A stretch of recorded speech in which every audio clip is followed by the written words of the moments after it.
Hello મિત્રો, કેમ છો? Good morning. આ છે મોર્નિંગનો ટાઈમ અને અહીંયા હું ફટોફટ બનાવી રહી હતી ટિફિન. બનાવ્યું શાક અને પછી ફટોફટ બનાવી રોટલી અને અહીંયા લાગતી હતી ગરમી. પછી મેં સૌથી બેસ્ટ કામ કર્યું એમ એને ઉઠાડ્યું અને મોર્નિંગમાં એની સાથે થોડી કરી મસ્તી અને પછી હું થઈ ગઈ હતી રેડી ને એમ એને કરી રેડી સ્કૂલ જવા માટે. અને આ ભર્યું મેં મારા હસબન્ડનું ટિફિન.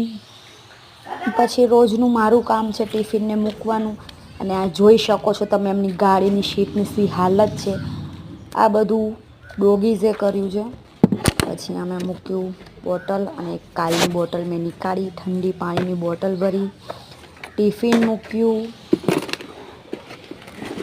જોઈ શકો છો તમે. ગાઈઝ, અમારા વિડીયો ગમતા હોય તો વિડીયોને લાઇક કરજો, ચેનલને સબસ્ક્રાઈબ કરજો આવા જ વિડીયો જોવા માટે.